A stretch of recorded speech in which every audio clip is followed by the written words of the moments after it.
এখানে রাজ্য সরকার এবং মাননীয় মুখ্যমন্ত্রী বরাবরই সুশাসনের দাবি করেন, সেই সুশাসন কতটা রয়েছে করবুকে? সুশাসন অ্যাকচুয়ালি তো আমরা যে অর্থে বুঝি গুড গভর্নেন্স। নেশা মুক্ত ত্রিপুরা করার যে স্লোগানটা অ্যাকচুয়ালি নেশা মুক্ত ত্রিপুরা না, এই সরকারটা আসার সঙ্গে সঙ্গে আমাদের মহকুমাটাই যেন নেশাগ্রস্ত মহকুমা হয়ে গেছে।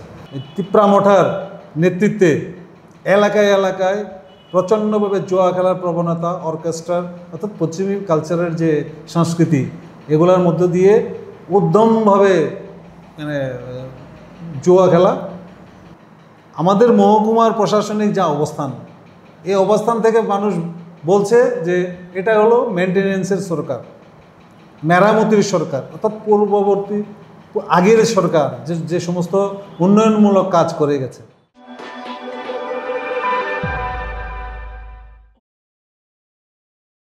নমস্কার, খবরের প্রতিবাদের আরও একটি সাক্ষাৎকার অনুষ্ঠানের নতুন একটি পর্বে আপনাদের প্রত্যেককে স্বাগত। প্রত্যেকবারের মতোই আজও আরও একটি নতুন আলোচনা, এবং আজকে আমাদের আলোচনায় রয়েছেন বিশিষ্ট অতিথি আরও একজন। আজ আমার সঙ্গে সাক্ষাৎকারের এই পর্বে আলোচনায় রয়েছেন করবুক বিধানসভা কেন্দ্রের প্রাক্তন বিধায়ক তথা সিপিআইএম রাজ্য কমিটির সদস্য প্রিয়মণি দেববর্মা। নমস্কার স্যার, আপনাকে স্বাগত খবরের প্রতিবাদে। নমস্কার। যেহেতু আমরা করবুক মহকুমাতে রয়েছি, করবুক বিধানসভা কেন্দ্রের প্রাক্তন জনপ্রতিনিধিও আপনি ছিলেন, বর্তমান সময়ে দাঁড়িয়ে করবুক মহকুমাতে তিপ্রা মথার বিধায়ক রয়েছেন। আপনার কাছ থেকে যেটা প্রথম প্রশ্ন, করবুকে এই মুহূর্তে সিপিআইএম দলের অবস্থানটা ঠিক কোন জায়গাতে? সিপিআইএম বলতে পারেন ভারতের কমিউনিস্ট পার্টি মার্ক্সবাদী আমরা যারা কাজ করি, আমাদের অবস্থান জনপ্রিয়তার দিক থেকে হয়তো ভোটাধিকারের মধ্যে সংসদীয় ব্যবস্থা যেটা ভোটের মাধ্যমে ভোট যে বেশি পায় তারই জনপ্রিয়তা, এরকম না। আমি এই অর্থ বলছি না, আমি বলছি গ্রহণযোগ্যতা এবং মানুষের কাছে সম্মান মর্যাদার যা প্রশ্ন, এই ক্ষেত্রে আমরা বলতে পারেন করবুকে আমরা অন্য দলের থেকেও আমরা ভালো অবস্থানে আছি। হ্যাঁ, কারণ এরা এখন সরকারে আছে বলে এরা জনগণের কাছে জনপ্রিয়তা দিক দিয়ে এরা হয়তো গ্রহণযোগ্য হতে পারে। কিন্তু আমি যেটা বলতে চাইছি, আমাদের অতীতের কাজের নিরিখে এবং আমাদের কি বলে জনগণকে নিয়ে কাজ করার যে আমাদের প্রয়াস, যে চেষ্টা এবং তার সাথে স্বচ্ছতা, হ্যাঁ, অতীতের দুর্নীতিমুক্ত প্রশাসনিক ব্যবস্থাপনার যে আমাদের যে সুনাম রয়েছে, সেদিক দিয়ে গোটা মহকুমাতেই আমরা ভালো অবস্থানে আছি এবং জনগণ এখনও আমাদের রেসপন্স করে। এবং বলবো যে আমরা অন্যান্য দলের থেকে যদি মর্যাদার লড়াই বলি, অর্থাৎ কী বলে প্রতিষ্ঠার লড়াই বলি, হয়তো সেইভাবে ভোটের মধ্যে দিয়ে আমরা সেটা প্রকাশ দেখাতে পারছি না, কিন্তু জনপ্রিয়তায় আমরা ভালো অবস্থানে আছি অন্যান্য দল থেকে, এটা বলার। আচ্ছা, করবুক মহকুমাতে বিভিন্ন সময় আপনাদের দলীয় কর্মসূচি অবশ্যই থাকে। দলীয় কর্মসূচি পালন করতে গিয়ে কোনো রকম বাধার সম্মুখীন হতে হয় কিনা, কিংবা কোনো প্রতিকূল পরিস্থিতি তৈরি হয় কিনা? সেটা অ্যাকচুয়ালি এই সরকার পরিবর্তন হওয়ার প্রথম দিকে সারা রাজ্যের সাথে সাথে আমাদের মহকুমাতেও এরকম কিছু ঘটনা হয়নি তা না, হয়েছে। এটা সরাসরি মিছিলে অংশগ্রহণকারী, বিভিন্ন প্রোগ্রামে অংশগ্রহণকারীদের উপর আক্রমণ, বিশেষ করে যতনবাড়ি এলাকায় এবং চেলাগাং এলাকায়, আমাদের মহকুমার এই কয়েকটা এলাকাতে এই ধরনের ঘটনাগুলো সংঘটিত হয়েছে। কিন্তু এখন সরাসরিভাবে অথবা দৈহিকভাবে সেরকম আক্রমণাত্মক ঘটনাগুলো দেখা না গেলেও আমরা দেখছি আমাদের এই মহকুমার বিভিন্ন এলাকা যা খবর আমাদের কাছে আসছে, তার থেকে যে যারা গরিব বংশের মানুষ, যারা দৈনিক কাজ করে খান, তাদের বিভিন্নভাবে বিভিন্ন সরকারি প্রকল্প থেকে বঞ্চিত করা, সুযোগ থেকে বঞ্চিত করা, অথবা এদের বর্তমান যে কর্মসংস্থান তা থেকে এদের বঞ্চিত করে রাখার বিভিন্নভাবে হুমকি এবং বিভিন্নভাবে এদের ভয়ভীতি দেখানো হয়, যার কারণে অনেক জায়গায় ইচ্ছাকৃতভাবে অনেক লোক স্বতঃস্ফূর্তভাবে মিছিল মিটিংয়ে অংশগ্রহণ করার ইচ্ছে থাকলেও এরা অংশগ্রহণ করতে পারছেন না। এটা ঠিক, এটা প্রশাসনে না থাকার কারণে যেটা হয় আর কি। 2023-এর নির্বাচনে এই করবুক বিধানসভা কেন্দ্র থেকে তিপ্রামথার প্রার্থী জয়লাভ করেছে। সিপিআইএম এর ভোটের যে সংখ্যাটা সেটা অনেকটাই কমে গেছে, অনেকটা পিছিয়ে গেছে, এটার কারণটা কি বলতে পারেন? আমরা যেটা বলবো, আমাদের যা হিসাব আমরা দেখেছি, 18তে আমরা তো অল্প ভোটের মার্জিনে আমরা হেরেছি, কিন্তু তার পরবর্তী সময়টাতে যে যতগুলো ভোট হয়েছে, আমাদের ভোটের সংখ্যা কমেছে। কিন্তু 2023 সালে বিধানসভা নির্বাচনে আমরা যদি হিসেব করি, তাহলে ভোটটা কিন্তু বেড়েছে। অন্তর্বর্তী যে ভোটগুলো ছিল তার থেকে বিধানসভা নির্বাচনে আমাদের ভোটের হার বেড়েছে, ভোটের সংখ্যাটাও বেড়েছে। এখন যেটা আপনি জানতে চাইছেন যে ভোটের পূর্বের যে ভোট প্রাপ্ততা, তার থেকে 2023 সালে কমার যে কারণগুলো সার্বিকভাবে সারা রাজ্যে দেখা যায় যে 2018 সালে তো মানুষ বিভ্রান্ত হয়েই এদের মোহে পড়ে এদেরকে ভোট দিয়েছে, কিন্তু 2023-এ গিয়ে যেটা ফেরার সম্ভাবনা ছিল, তা থেকে আমরা দেখেছি অনেকাংশে আমাদের ঘরের ছেলেমেয়েরাই একটা সময় ত্রিপুরাল্যান্ডের স্লোগানে এরা বিভ্রান্ত হয়েছেন, আবার এদের থেকে মোহগ্রস্ত হয়েও অনেকে যারা ফিরতে চেয়েছেন অথবা ফিরে আসার আগ্রহ জুগিয়েছেন, এরা মাঝখানে গ্রেটার ত্রিপুরাল্যান্ডের স্লোগানে এরা আবার বিভ্রান্ত হয়েছেন, এবং এরা আমাদের ঘরের ছেলেরাই অধিকাংশ, এরা মানে ইচ্ছে করে ফেরার সম্ভাবনা থাকা সত্ত্বেও এরা তাদের প্রশাসনিক সুযোগ সুবিধা অথবা এদের মোহে পড়ে এবং গ্রেটার ত্রিপুরাল্যান্ডে আকৃষ্ট হয়েই এরা আটকে গেছেন। এবং 2023 সালে আমাদের ভোট কমার পেছনে এটাই মূলত দায়ী। এতে তিপ্রামঠা, উদ্যোত কিশোর বর্মনের যে তিপ্রামঠা, এই তিপ্রামঠার দলের তাদের যে প্রতিশ্রুতি, তাদের যে কি বলে অফার, বিভিন্ন ধরনের প্ররোচন, মানে তাদের নির্বাচনী যেগুলো কি বলে এগুলো প্রতিশ্রুতি দেয়, এতে এরা বিভ্রান্ত হয়েছেন এবং এতে এরা অনেকটাই মোহগ্রস্ত হয়ে এদের পক্ষে একবার ভোট দিয়ে দেয়, মহারাজকে ভোট দিয়ে দেবে, এটাই তাদের সেই সময়টায় আমরা দেখেছি অনেক মানুষ এদেরকে ভোট দিয়ে আর কি দিয়েছেন। এবং তিপ্রামঠাকে ভোট দিলে পরে কি হয় এটাও একবার যাচাই করে দেখা যাক, এরকম একটা মানসিকতা নিয়ে এরা ভোট দেওয়ার কারণে আমাদের ভোটটা কমেছে বললাম। আচ্ছা, রাজ্যে মূলত 2018 সালে সরকার পরিবর্তন হয়, 2018 থেকে এখন 2025 চলছে, প্রায় 7 বছর। 7 বছরে করবুকের কথা আমরা যদি বলি, কি উন্নয়ন হয়েছে, কি পরিবর্তন হয়েছে এই 7 বছরে? আমরা যদি বলি তো ঠিক আছে, আপনারা বলবেন অনেকটাই মানে আমরা বিরোধী বলে বিরোধিতার জন্য এই কথাগুলো বলছি। আসলে এইটা না, পাবলিক যেটা বলে, পাবলিকের কথা হলো আমাদের মহকুমার প্রশাসনিক যা অবস্থান, এই অবস্থান থেকে মানুষ বলছে যে এটা হলো মেনটেনেন্সের সরকার, মেরামতির সরকার, অর্থাৎ পূর্ববর্তী আগের সরকার যে সমস্ত উন্নয়নমূলক কাজ করে গেছে, এই কাজগুলোকেই এরা এখন মেরামত করে এরা তাদের সরকারটাকে টিকিয়ে রাখার চেষ্টা করছে। নতুন কোনো প্রকল্প অথবা নতুন কোনো কাজ দিয়ে মানুষকে সমস্যা থেকে উত্তরণ করাবে, মানুষকে সুরাহার পথ দেখাবে, এটা তারা আমাদের মহকুমাতে এইগুলো করতে পেরেছে বলে আমার মনে হয় না। কারণ অনেকগুলো প্রজেক্ট আছে যেগুলা আপামর জনগণ উপকৃত হতেন, সর্বদলীয় মানুষই উপকৃত হতেন। এমন অনেকগুলো প্রজেক্ট আছে, যেমন আমি বলতে পারি আমাদের এখানে 2টা ডাইভারশন স্কিমের প্রজেক্ট আছে, যেগুলো আমাদের বামফ্রন্ট সরকারের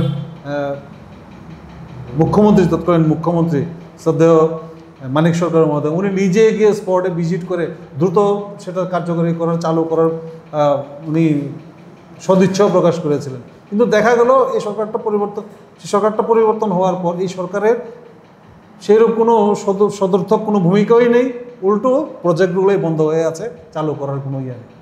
আর তার সঙ্গে বলতে পারেন এখানকার যা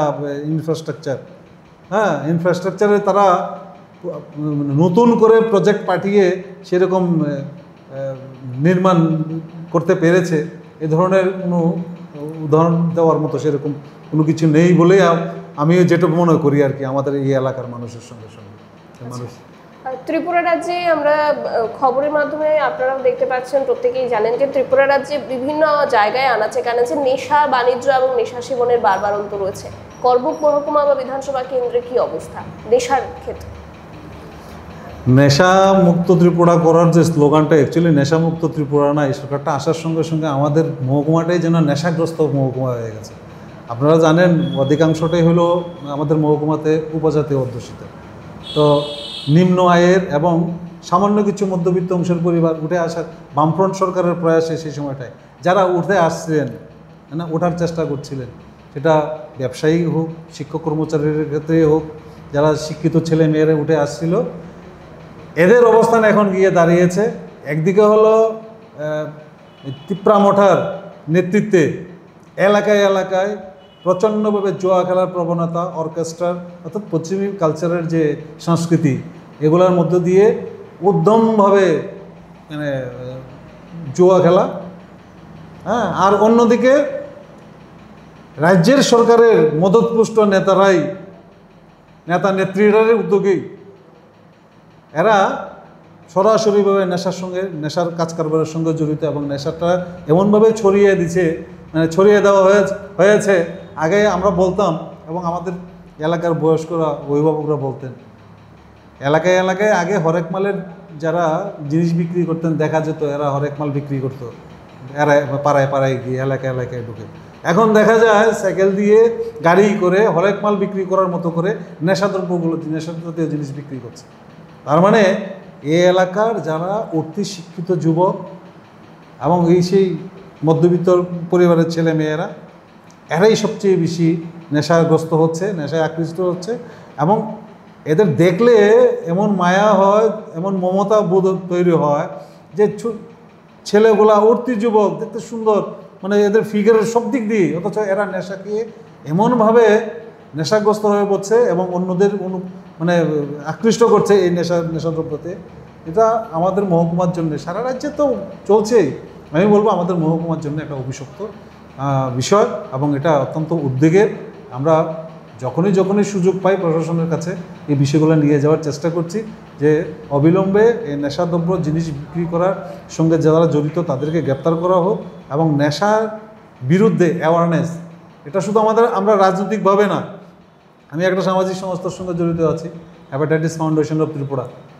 আমরা আমাদের হেপাটাইটিস ফাউন্ডেশন অফ ত্রিপুরা এই সংস্থার উদ্যোগেও মহকুমাতে বিভিন্ন ধরনের প্রচারমূলক কর্মসূচি করছি এই নেশাদ্রব্যের বিরুদ্ধে। আচ্ছা, একটা প্রশ্ন অবশ্যই করতে হয় যে যেখানে রাজ্য সরকার এবং মাননীয় মুখ্যমন্ত্রী বরাবরই সুশাসনের দাবি করেন, সেই সুশাসন কতটা রয়েছে করবুকে? সুশাসন অ্যাকচুয়ালি তো আমরা যে অর্থে বুঝি গুড গভর্নেন্স, সুশাসন এটা স্লোগানেই যিনি দিচ্ছেন, অথবা আমাদের রাজ্যের মুখ্যমন্ত্রী আপনি বলেন, আমিও শুনেছি, অথবা আমিও দেখেছি পত্রপত্রিকায়। সুশাসন বলতে যতটুকু আমরা বুঝি, এখন প্রত্যেকটা ভিলেজেই একটি করে ড্রজার, একটি করে ট্রিপার থাকে পঞ্চায়েত অফিসের, ভিলেজ অফিসের পাশে। তার কারণ কি? কারণ হলো পঞ্চায়েতের যতগুলোই উন্নয়নমূলক কাজ হবে এই ড্রজার ট্রিপারের মাধ্যমে হবে, এবং ড্রজার ট্রিপার কারা হায়ার করে এবং কারা নিচ্ছে, এরা ওই এলাকার মাতাব্বররা নিচ্ছে। কোথায় কাজ করাচ্ছে? সরকারি উন্নয়নমূলক কাজে বেনিফিশিয়ারিদের টোটালি অ্যাভয়েড করে, বিভ্রান্ত করে, ভুল বুঝিয়ে, হ্যাঁ, বেনিফিশিয়ারিদের অর্থাৎ সুবিধাভোগীদের টাকা এরা প্রত্যেকটা পঞ্চায়েতে বসিয়ে এরা সেভাবে লুটপাট করে নিচ্ছে। প্রত্যেকটা ভিলেজেই যখনই আপনি কোনো কাজের জন্যে, কোনো দরকারের কাগজপত্রের জন্য যাবেন, আপনি সে বার্থ সার্টিফিকেট হোক, ডেথ সার্টিফিকেট হোক, পঞ্চায়েত রেজিস্ট্রেশন সার্টিফিকেটই হোক, আপনি যখনই কোনো কাজের জন্য যাবেন তখনই আপনাকে তার বিনিময়ে অর্থ দিতে হবে, টাকা দিতে হবে, উৎকোচ দিতে হবে, তারপরে আপনার প্রাপ্য অধিকার আপনি পাবেন। এটাই হলো সুশাসনের। আমরা বলতে পারি আমাদের গরিব এলাকায়ও আমরা তার থেকে বঞ্চিত না, অথবা আমরা তার থেকে বাদ না। সারা রাজ্যে যেখানে সুশাসনের নমুনাগুলো ফলছে, আমাদের এলাকাতেও, আমাদের মহকুমাতেও এই নমুনা আছে। সামনে আবারও 2028 বিধানসভা নির্বাচন, তো সেই 2028 বিধানসভা নির্বাচনকে পাখির চোখ করে আপনারা করবুকে কিভাবে প্রস্তুতি নিচ্ছেন বা আগামী দিনে প্রস্তুতি নেবেন? বিধানসভা নির্বাচন বলতে পারেন আমাদের রাজ্যে অথবা বিভিন্ন রাজ্যের ক্ষেত্রেও এটা মহাসংগ্রাম, ঠিক আছে। বিধানসভা নির্বাচন এখন থেকে প্রস্তুতি নেওয়া হবে না তা না, কিন্তু একেবারে যে এখন থেকেই আমরা বিধানসভা নির্বাচনকে চক্ষু করে সমস্ত কাজ এগিয়ে নিয়ে যাব, আমরা এটা মনে করি না। এই কারণে যে জনগণ সতর্কিত, অবগত, সচেতন। জনগণ ২৮ সালের বিধানসভা নির্বাচনের ফলাফল কী হবে এখনই সিদ্ধান্ত নিয়ে নিয়েছে। এখনই তারা সিদ্ধান্ত করে নিয়েছে ২০২৮ সালের বিধানসভা নির্বাচনে তারা কাকে ভোট দেবে।